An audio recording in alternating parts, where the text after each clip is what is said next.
Алам тиреги, үйдүн куту албетте бул асыл зада айымдар. 8 март аялдардын эл аралык майрамына карата Баткен телеканалында ток-шоу көрсөтүүсү саламатсыздарбы. Бүгүнкү көрсөтүүдө кыргыз элинин улуттук көркөм мурастарын, тагыраак айтканда улуттук кийимдерди жана кыргыз элинин улуттук колөнөрчүлүгүн чогуу биргеликте талкуулайбыз. Бүгүн студияга кыргыз элинин үрп-адат, каада салттарын, ошондой эле колөнөрчүлүгүн унутта калтырбай, келечек муунга өткөрүп берүүдө өздөрүнүн ополтоодой эмгегин жумшап жаткан, ошол эле учурда жаштарды тарбиялоодо жана кыргыз элинин элдик аспаптарында кол ойнотуу менен атайын музыкалык чыгармаларды аткарып, шам күлкүгө майрамдык кечелерди бөлөп келген Айгүлтөө айымдары тобун чакырганбыз. Айгүлтөө айымдары тобунун асыл зат айымдары менен анда четинен тааныштырып өтөйүн. Мына ушул Айгүлтөө айымдары тобунун жетекчиси Арзыкан Ормонова, мына ушул топтун мүчөсү Уулжан Идрисова, Бүйсара Абдуллаева апабыз, андан кийин Уулкан Калматова эжекебиз отурат. Оң тарабында болсо, мына ушул эле топтун мүчөлөрү Бурул Жамантаева, Алия Жамантаева эжекебиз, ошондой эле Турсунбүгү Калманбетова, эң акыркы отурган биздин апакебиз Шааркан Абазовалар бүгүн бизде конокто. Саламатсыздарбы? Студияга кош келипсиздер. Эң алгач эле 8 март аялдардын эл аралык майрамы менен куттуктап өтөйүн жалпыңыздарды. Ар дайым мына ушундай өзүңүздөрдүн баягы чыгармачылыгыңыздар менен чогуу биргеликте келечек муунду тарбиялоодо салымыңыздарды кошуп жүрөңүздөр деген аруу тилегибизди айтабыз. Бүгүн мынакей атайын майрамдык чыгарылышка сиздердин топтун мүчөлөрүн чакырып отурабыз. Эң алгачкы эле суроону жетекчи катарында Арзыкан эже сизге берейин. Мына ушул топ түзүлгөнгө канча убакыт болду, кандай багыттагы иш-чараларды өткөрүп жатасыздар, кандай мына ушул 2018-жылы кандай баягы жаңылыгыңыздар бар? Саламатсыздарбы телекөрүүчүлөр.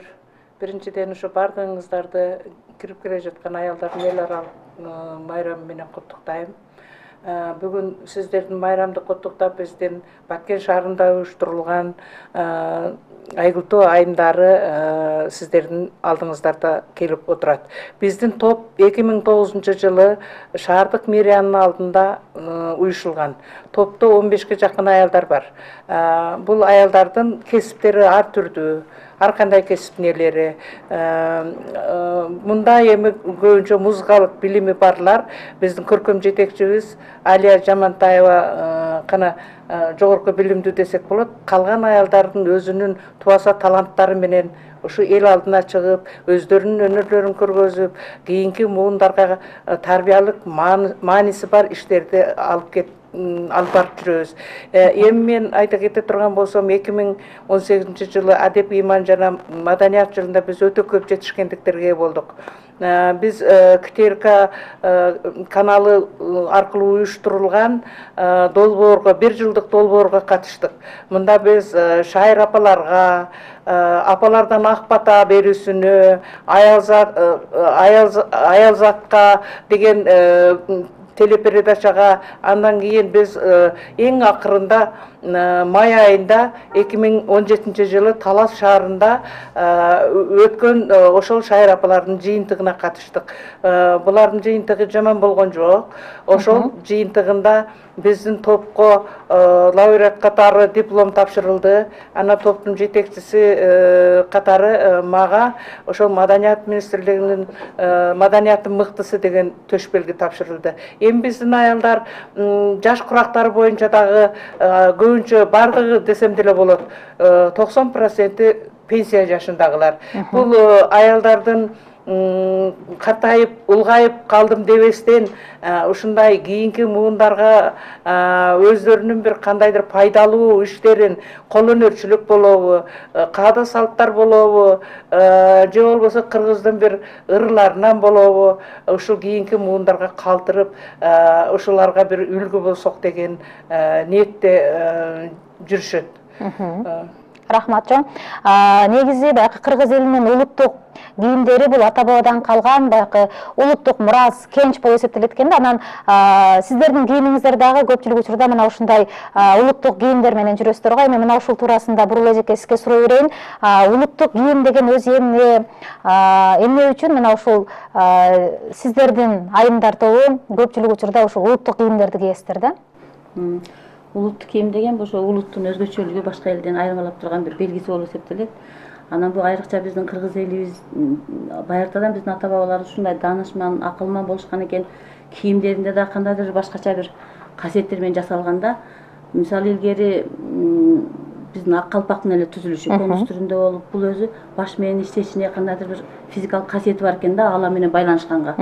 Анан кийин баягы боз үйдүн дагы бурчу жок болуп жасалгандыгы, анан кыздардын жаш секелек кыздарга тебетей кийгизип үкүлүү кылып, канча жашка кирсе ошончо үкү сайылган, өзүнчө эле белги берип, анан бойго жеткен кыздарга ак шөкөлө кийгизип, келиндерге ак жоолук салып, аялдарга ак эличек кийгизип, мына байбишелерге да акка көп көңүл бурган да, акка басым жасаган эл болгон экен да. Анан биздин ар бир кийимибиз эле өзү бир нерсени айтып турат да, бир кандайдыр маанини айтып турган ушундай бир касиеттүү кийимдер болуп эсептелет. Эми ол биздин ошол улуттук кийимдерибиз эми кайрадан дагы бир жолу оодарылып жаңы турмушка аралашып атат да. Бул эң кубанычтуу нерсе. Биздин аялдардын уздугуна илгертен айтылып келген баягы Канкеден баштап эле. Биздин уздар азыр Россия менен Казакстанды таң калтырып атат да. Бүт биздин өнөр жайдын тигилген буюмдары бардыгы өтө чоң немеде талаш болуп сатылып атат да. Буга бардыгы таң калтырат. Анан мына улуттук кийимдер азыр саркеч кийимге да айланып кетти да.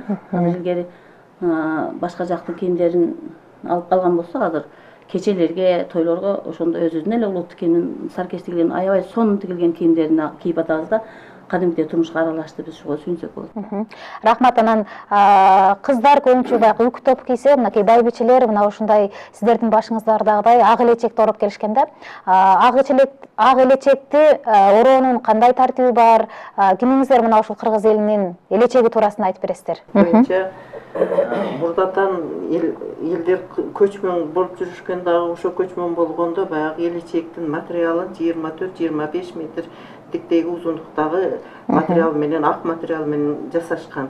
Ошол ак материалды эгерде ошол аял боюнда болуп төрөп калган мезгилде ошол төрөгөн баланын жакшы эмелерине колдонушкан. Ошондой эле кээ бир жерде өлүм башыбызда дайыма болгондуктан ошол адам өлгөндө ошону ак кепиндеп, ошол акка кепиндеп туруп, ошол ак кепи менен көмүп жүрүшкөн да.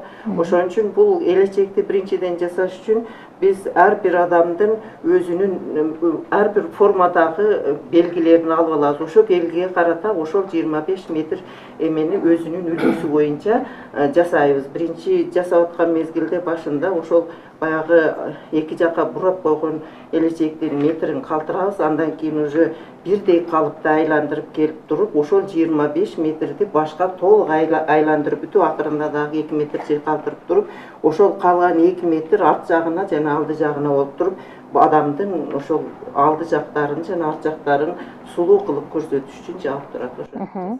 Рахмат. Эми сиздердин топто жалаң чыгармачыл айымдар, башкача айтканда энелер, апалар чогулган экен да. Анан Али эжеке сизге суроо берейин, баягы музыкалык чыгармаларды кантип тандайсыздар? Көбүнчө кандай багыттагы, тематикадагы ырларды ырдайсыздар? Канча убакыт кетет бир ырды тандап алган болсоңуздар?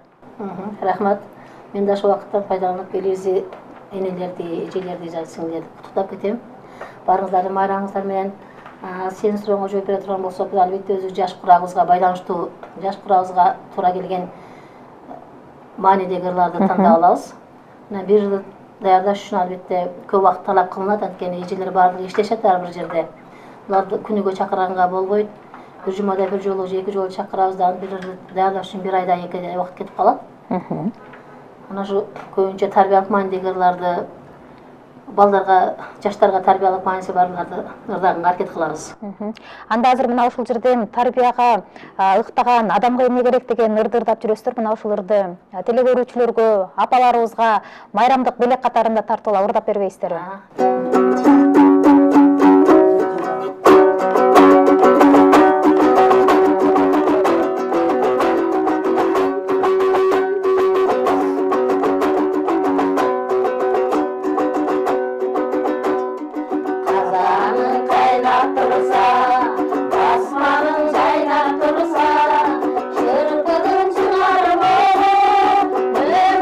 Bailap tursa, yardım jaynaga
азаматсыздар.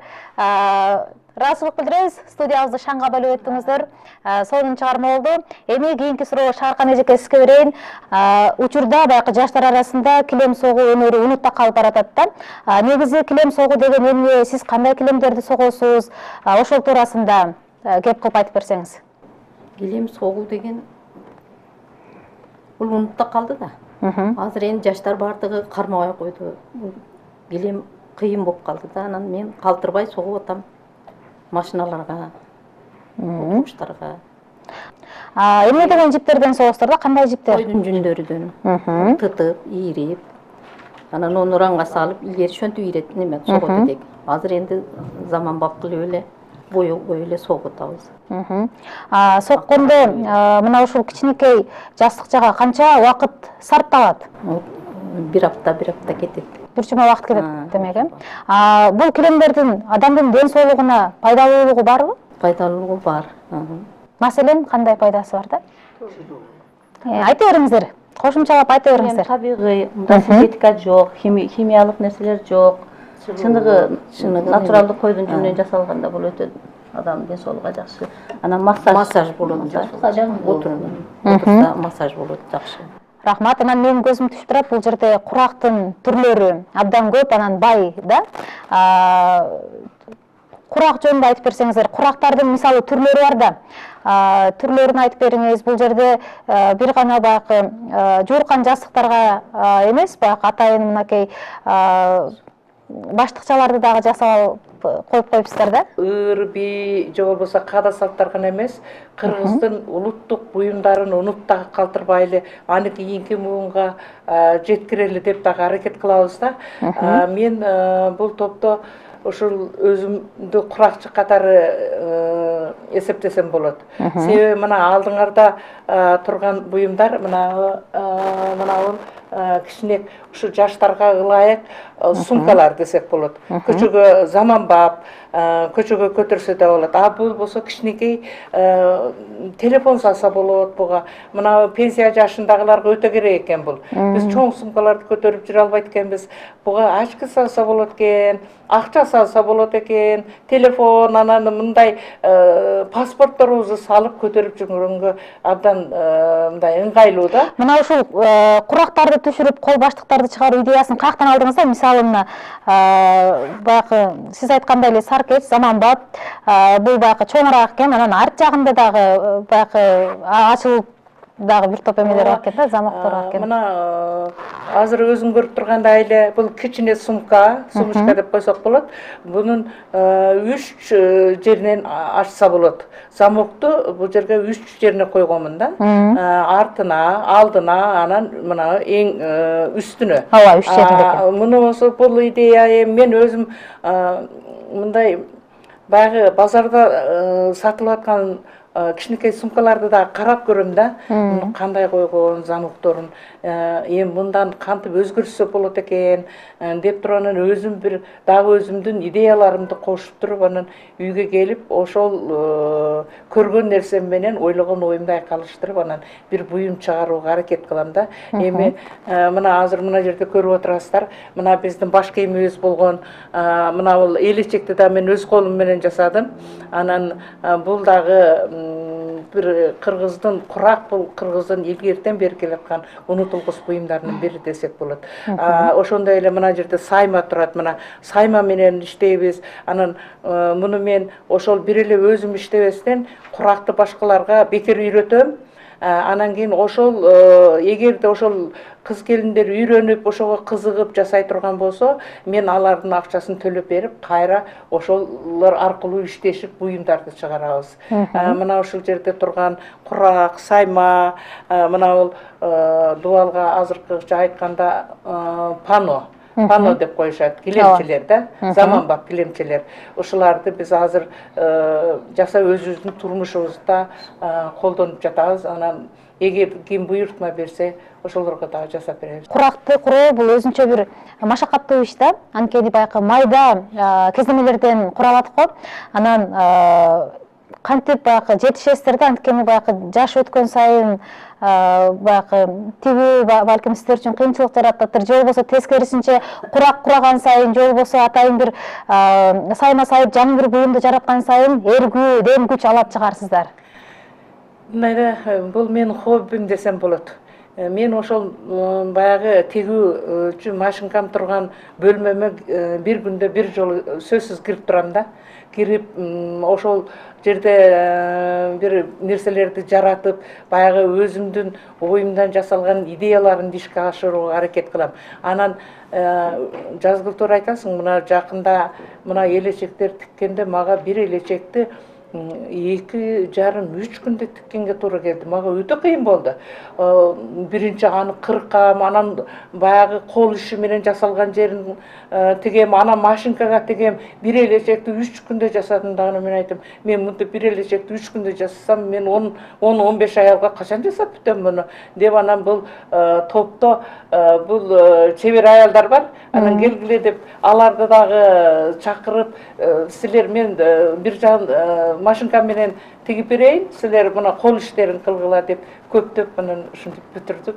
Демек бардык иштерди чогуу эри шаркак жасайт турбайсыздарбы? Анан бизде баягы элибизде, кыргыз элинде үйүнөн кызын узатып жатканда сөзсүз түрдө ошол курак, ошондой эле сайма жууркан төшөктөрдү берип, анан баягы барар жерине узатышкан да. Анан сайма тууралуу айтып берсеңиздер да, кыргыз элинин саймалары эмне деген маанини билдирет, кандай саймалардын түрлөрү бар? Түндүк жак менен түштүктүн айырмачылыктары дагы бар. Түндүк жакта башкачараак болгон. Анан түштүктө дагы мына баккен өзүнчө, ошто өзүнчө, жалал абадта өзүнчө өнүккөн саймалар болгон да. Мурдадан бери эле. Азыр салыштырып мен эми мына баккендин саймаларын кайрадан ошонун калыбына келтирүү боюнча иштеп жүрөм да. Рахмат. Анан сиздердин топто ар бир кесиптин баягы ээлери бар экен да. Анан баягы башка кесипте иштеп жүрүп, анан Айгүл туугайымдарынын тобуна кантип жетишип жатасыздар? Кимиңиздер башка кесиптин ээси? Өлжан эже, сиз окшойт да? Кайсыл кесипти аркалап иштейсиз, бирок мына ушул топко кантип жетишип жатасыз да? Бул мен ушул топ менен кошо бирге дарыгерлик кесипте жүрөм. Элдин ден соолугун жакшы кылыш үчүн, ошондой эле ден соолуктарына жакшы жардам берүү менен үй бүлөсүнө бакталай алып келип берип жүрөм. Мынакей, сиз дарыгер экенсиз. Дарыгер катарында айтсаңыз да, ырдын, анан мына ушундай колөнмөрчүлүктүн ден соолукка тийгизген пайдасы, таасири канчалык да? Бир иштен экинчи ишке өткөн мезгилиңде бир ишиңдеги чарчаган ишиң токтолуп калат дагы, уже кайтадан көңүлүң ачылып, жакшы ден соолук пайда болуп, жакшы адамда эргүү пайда болот да. Рахмат. Бүйсара эжеке, эмиске суроо берейин. Кайсы бир музыкалык чыгарманы тандап алдыңыздар? Аны жатташ керек, даярданыш керек. Анан сиз ошол ырдын текстин кантип жаттайсыз? Балким кээ бир учурда биздин апаларыбыз айтып калышат го. Телевизордун жанына же болбосо баягы муздаткычка чаптап коюм дагы ары басып бери басып отуруп жаттайм дешет да. Сиздер кантип жаттайсыздар да ырдын? Мен өзүм ырга кичинемден эле кызыгат элем. Эжелеримден угуп, өз кызыгуу менен келип кошулганмын. Ырды жаттоодо мен анчалык кыйналбайм. Да бир-эки жолу укканымда эле кулагымда калып, аны маанисиге карап, өзүм эме кылып жаттап айтып кете берем. Бул топто чыгармачылык ырлар эле эмес, биз мана кыргыздын аспаптары, комуз, ооз комуздарды кичине чертип үйрөнүп калдык. Колөнөрчүлүккө басым жасашат экен эжелер. Эмелерибизге, костюмдарыбызга саймаларды өзүбүз сайдык. Мына куракты дагы өзүбүз сайып, бардык жактан такша алып, тарбиялык жактан дагы маанилиси жакшы топ. Мен өтө кызыгам. Ырларды бардыгын Маселен эле жаттап. Сиз калбай ырдаганга аракет кылабыз. Ашпозчу экенсиз. Анан балким жумушуңузда тамак жасап жатканда баягы кыңшылдап ырдап жасайт чыгарсыз. Анткени биздин айымдар айтышат го, тамак жасаганда ырдап маанайың менен, жакшы маанай менен жазсаң, жакшы тамак жасалат деп коет го айымдарчы. Ошондой туура эле. Мен дагы ошо ишканамда тамак пиширип жүрүп, оюма келип ырдап улкан эже айрыкча Сара, сен дайым эле ырдап жүрүп тамак кыласыңбы деп калат эле да. Ошентип жүрүп жаттайм көп эле. Ошондой туура эле бул сөз. Эми ырдатабыз сиздерди. Ал бурулжан ырдатайлы. Бурул эже анда Кызыл Тоо кыргыз кыздары деген ырды ырдап берет экен. Жалпы Кыргызстандын аялдарыны құттықтап Замир Гусанбаевтың біздің қырғыздың қыздарын даңқтаған Қызылту қырғыз қыздары деген термесіне да берейін.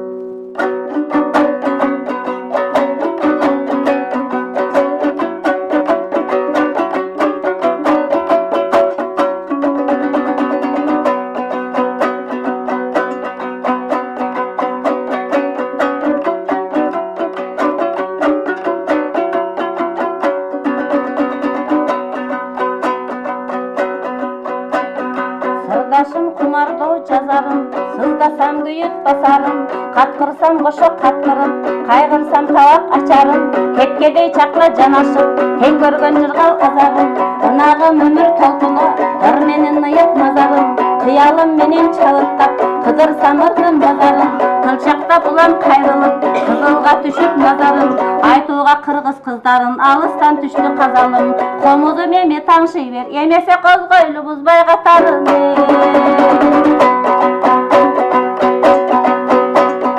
Қанша мен қылым саналды, қанша мен адам жаралды, атағы даңқы болмаса, айтасын қантип аларды, айтмасқа қандай ақын бар, ат өшпей тұрған адамды, кеше түпөктің айза сұңғырып, түп көтеріп араңды, арыстан чуақ жетпесе, ажыратып кетпесе, аңтарып қойы жаздаған түгіл манас бабаңды, ұқмышты батыр қыз сайқал деге ұнытып қойчу адамды.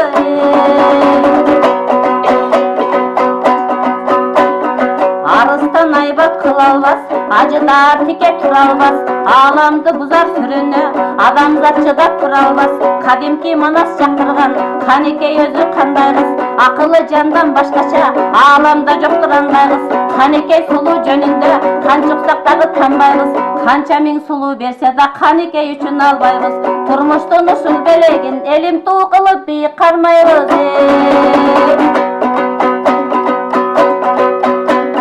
Ақ жүзін айдан жаратып, алғандай күнге жалатып, күлкісін ұққан кішіге көйлімді аппақ таңатып, аққуының кейпін киініп, асмандан кетіп баратып, ал деме деген сұлу деп, ай менен күнді қаратып, ешенді сындан өткөріп, ел үшін жүрек қанатып, қалағын ашып жатырсе, қалқыны мұңын таратып, секиге сайған ту болып, семетей менен жанашып, ай жүрек жашай түбелігі, біздің ақ қалпақ елге жарашып.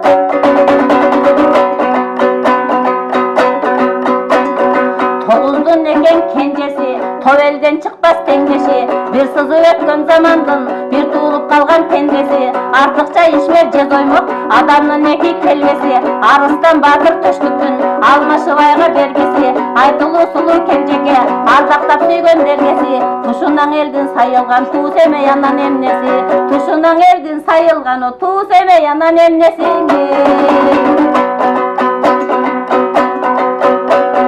Ардақтап тұрса кең мекен, ай жүрек болуш сен мекен, қадырлап тұрса кең мекен, Қанекей болуш сен мекен, авалқы биік тулардан, азырқы қыздар кем мекен, айтылу сұлу кенжеке, айнектен өткен ұз мекен, елімден ұқмыш қыздары, деге ұшса кен, биік ұшса кен.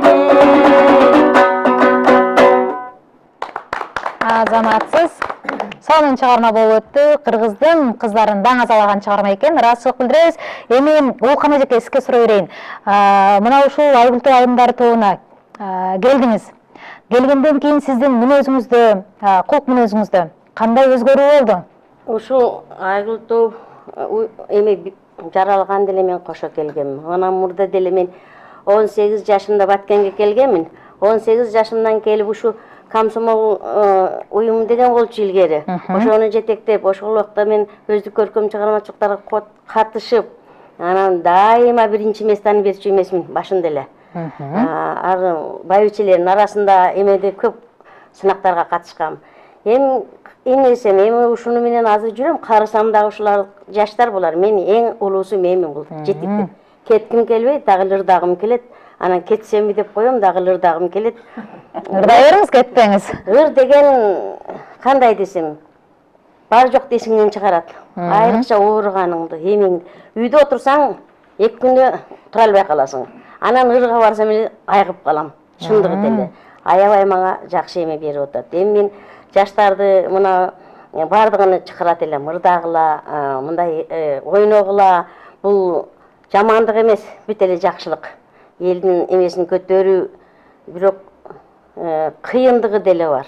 Жана Бүсәр айткандай ыр жатташ барган сайын кыйын болуп калат турбайбы, илгергидей болбой. Көбүнчө биз мына Алияга көп нагрузка беребиз. Ушу сиңлиме дагы рахмат чоң. Бизге чыдайт. Окуучулар да акыл бизди үйрөтөт. Ырдап атабыз, ушинтип жүрөбүз эми жетектеп. Жакшы ушулардын эмеси менен барбаган жерди бардык, көрбөгөн жерди, Кыргызстандын жакшы жерлерин көрүп келдик. Эми бардыгы бүгүнкү эменин чогулганыбыздан пайдаланып ушул коллективиме бардыгыга мен майрамдар менен куттуктап, буларга узун өмүр тилеп, ушу бакыйганбай төрлөрү жүрө берсин деген. Сиздин сөзүңүздөн биз дагы бир жолу билдик, анан баягы музыка жан дүйнөнүн азыгы деген кыргыз элинде таамай сөз бар. Мына ушул сөздү сиз тастыктап бердиңиз да, баягы ооруп атсам дагы музыкага келгенде, топко келгенде баягы айыгып калам деп атпайсызбы? Негизгиси дайыма жолугууга шашкан, ошол бир иш-чара болот дегенде шашып турган баягы апа экендигиңизди билдик да. Учурдан пайдаланып бүгүн мен ушул ыйык энелерди, эже сиңдилерди, курбу досторду, тең туштарды жадырап жайнап кирип келген 8 март майрамы менен чын жүрөктөн куттуктап, ушул биздин айымдардын атынан, үй бүлөмдүн атынан, өзүм атынан ушуларга кааларым заманыбыз тынч болсун, элибизде, жерибизде дайыма токчулук болсун, үй бүлөлөрүндө тынчтык болсун. Мен ушул Айгултоо айымдарына жана Улкан эже айтып кеткендей, мен бала кезден эле ырга, музыкага өзү шыктуу болуп чоңойдум. Анан ушу бала кезден эле мектептердеги ыр би фестивалдарына катышып жүрдүм. Анан улгайган кезде студент болуп, ал убакта баягы Фрунзе шаары, борборубуз Фрунзе болгон мезгилдерде Фрунзе 75, Фрунзе 74, 73 деген жаз майрамдарына да катышып жүргөм. Анан ушул биздин топтогу айымдардын бардыгы эле ыр бирге шыктуу, ушулардын үйлөрүндө ар кандай проблемалар болсо дагы биз ушул өзүбүздүн топ аркылуу көп нерселерди чечебиз. Анан мен эми каада салт боюнча айтканда ушу шайыр апалар конкурстарына катышып биз өзүбүздө болгон, колубуздан келген, анан биздин Баткенде көбүрөөк колдонгон салттарды көрсөтүп келдик. Баягы келин турмушка чыгып, үй бүлөлүү болуп, эми боюнда болгон мезгилде умач атала деген салтыбызды көрсөттүк. Ал деле жакшы ийгиликтерди берди. Анан кийин биз болсо көбүнчө ушу Норуз майрамдарында ушу айымдар активный катышабыз. Анткени Норуз биздин элибизде, биздин Кыргызда жаңырган, жакшылыктын, токчулуктун, молчулуктун жылы катары кабыл алынат. Биз 2014 жылкы Ноорузда биз ушул айымдарды чет мамлекеттен келген бир топ өзүчө колдоп, ошол Норуз майрамын кантип алып барасыңар, Норуз майрамы деген эмне, анда эмне аткарасыңар дегенде биз тобуз менен күнү түнү колубуздан келген жумуштарыбызды аткардык. Баягы будай өндүрүп, аны сүмөлөктү кандай салат, кандай өстүрөт, элге кандай татуулайт дегенди эң сонун кылып көрсөттүк. Топто каада салты биз бекем кармап көп салттарды колдонуп келебиз. Аны менен катар эле баягы улуттук тамак аштарды дагы дайыма ар бир иш-чарада жасап чогала жүрөсүздөр да. Анан кыргыз элинин кандай улуттук тамак аштары бар, кайсыл тамактар унутта калып баратат, ошол жөнүндө айтып берсеңиз. Биздин ушул топтун айымдары ошо Норуз майрамдарында колдорунан келген, баягы өздөрүнүн колунан келген, өздөрү билген тамактарды дайыма тартуулайбыз. Бизде талканды жакшы кылышат, атала, жарма, анан биз баягы ундан болгон азыктарга көбүрөөк көңүл бөлөбүз. Бизде боорсок, каттама, чакчак, боорсоктун болсо түрү менен жасашат. Анткени нан ар дайым дасторкондо керектүү нерсе. Анан биздин эми жана жетекчибиз айтып кеткендей, түштүктө көп нерселерди биз колдонбойбуз. Баягы көп нерселер бизде кымыз деген жок, бозо деген жок. Алар чындыгында кайсы жерде бээ кармаган жерде ошолор болот го. Анан биз көбүнчө ушу айран, жуурат, каймак, май деген өзүбүздүн колубуздан чыккан тамак аштарга көбүрөөк көңүл бөлөбүз. Биз ошол Умай атала боюнда бар келиндин төрөр мезгилине келип калганда бизде салтка айланган Умай атала деген бир салтыбыз бар да.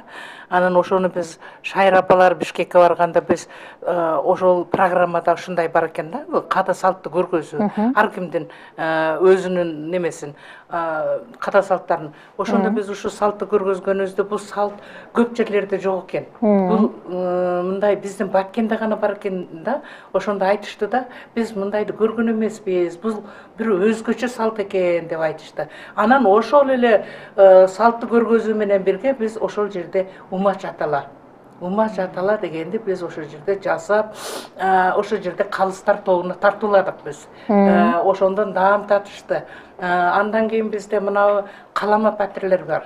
Башкача мындай очокту казанга неме кылып туруп, аны кактап, очокко бышырат да. Бул дагы көп жерлерде балким бунун жасоо ыкмаларын билбеши мүмкүн.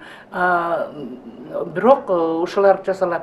Баткенде дагы бизге өзүбүзгө тиешелүү көптөгөн улуттук тамактарыбыз бар. Улуттук тамактардын түрүн жасап биз Ноорузга чыкканда абдан жакшы байгелерди алып жүргөнбүз да. Ошол эле мына ушул башка жактарда жок нерселерди дагы бышырып, кошуп, ошентип элдин алдына алып чыгып жүргөнбүз. Рахмат Арызкан эже. Эми сиздер ырдап жатасыздар, аны менен катар эле баягы ар бир элдин бийлерин дагы бийлейсиздер да. Анан бийге кантип даярданасыздар? Сиздер үчүн бийлөө кыйынчылык жаратпайбы? Ушул жөнүндө айтып бериңиздер. Балким буга чейин анча бийлебесеңиздер, топко келгенден кийин жакшы бийлеп калган чыгарсыздар. Өткөндө эми барганыбызда, шайрапаларга барганыбызда Түрсүнбү экөөбүз бийледик, койчунун бийини. Бирок жакшы эле ийгиликке жеттик окшойт, Түрсүнбү. Жакшы эле бийлеп келдик. Ошондо мына топто эң аксакалыбыз Улкан эже да. Анан кийин Улкан эже койчунун бийин аткарышканда Улкан эже костюм шумду кийип, эркек колуна таякты кармап, койчунун ролун аткарып, Түрсүнбү болсо анын аялынын ролун аткарып, койчунун аялынын. Экөө бийлегенде калыстар тобунда ыгылар айтты да, ой эже илгери сайыз мезгилинде бир чабан бар эле, ошонун эле өзү болуп калыпсыз деп. Андан кийин эме бүт шайрапалар конкурсу жыйынтыкталганда тигилер ишенбей айтып атпайбы, жанагы бала беле, баланы алып чыктыңар беле деди эле. Жок, мына мен деп эже чыкса айтып атпайбы, ой мен силерди бир баланы кошуп келген экен депмин деп. Ана бий жагынан дагы жакшы эле Индия бийин бийлеген Санам эжебиз бар. Аны эч ким бир 68-69га чыкты деп ойлойт. Ал эже чыкканда зал болсо вообще кол чаап, кайра суранып калышкан да. Тескерисинче бийден сиздер баягы дене мүчөңүздөрдү баягы өз калыбына келтирип, физикалык өнүгүүлөрдү жасап аласыздар да демек, э? Анан эми акыркы суроолордун бирин берейин сиздерге. Мына ушундай иш-чараларга катышып жатасыздар, анан көптөгөн жерлерге барып жатасыздар. Эл көрдүк, жер көрдүк деп жатасыздар. Кыйынчылык жаратпайбы? Балким алыска чыкканга, алыска жол аттанганда кыйналсаңыздар дагы балким баягы ийгилик жаратууда баарын унутуп калат чыгарсыздар да. Эми бардык нерсенин кыйынчылыгы болот. Оңой эле бардык нерсе келе калбайт. Биз башында, мисалы үчүн, нолдон баштаганда деле кыйынчылык болгон.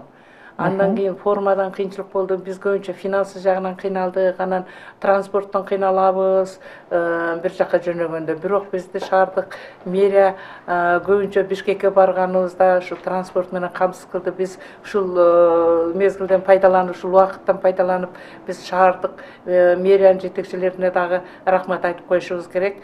Алар дагы бизди апа катары, өнөрпоздор катары бизди алдарын жетишинче мындай көтөрмөлөп, колдоп жүрүшөт. Анан апалардын мен ойлоном да, эми булар барылабы экен, эми бир баргыча ооруп калабы, баргандан кийин булар кандай болуп калат деп ойлоном. Бирок баргандан баягы намыс өлүмдөн катуу деп билбейм, мына ушу Улкан эжелер баргандан кийин кайра так секирип, бийлеп, кайра жакшы ырдап, көп жакшы ийгиликтер менен кайттык да ушу барган жерлерде. Маселен, азыр мынакей биз маршруттугунан ичинде баратабыз, Бишкекке баратабыз да. Анан сиздер жолду баягы кыскартыш үчүн кандай барасыздар? Эми биз ырдайбыз, анан анекдот айтабыз. Арабызда анекдотчулар бар, ичибизде езип коет. Анан кийин бул ырларды, күлкүлүү ырларды баштап алабыз да. Ал болсо бүтпөйт. Бүтпөйт дагы бирибизден бирибизге эстафета кылып берип, бир топ жерге барып калганыбызды өзүбүз да сезбей калабыз да. Анан мындай кээде аябай күлкүлүү окуялар аябай көп болот да. Ошентип күлүп отуруп жолду кыскартып коебуз. Анда урматтуу телекөрүүчүлөр, мынакей бүгүн биз ток-шоу көрсөтүүсүндө 8 март аялдардын эл аралык майрамына карата атайын Айгүлтөө айымдар тобун чакырдык эле. Анда музыкалык чыгарма кезектиребиз. Негизи сиздер жалаң эле кыргыз элинин эмес, башка улуттун ырларын да ырдайсыздар да? Башка улуттун ырларын ырдап калдык. Азыр орус элинин ырдап беребиз. Анда комуздун коштоосунда орус элинин ыры.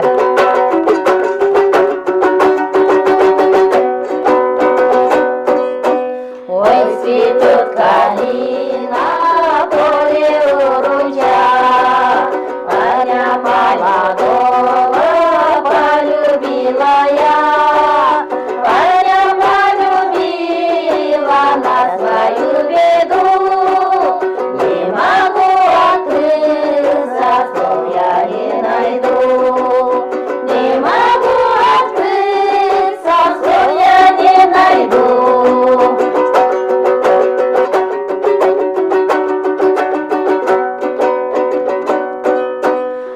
Живет, не зная ничего о том, что она причина думает о нем. Уруча с калиной облетает свет, а любовь девичья не проходит, нет, а любовь девичья не проходит, нет.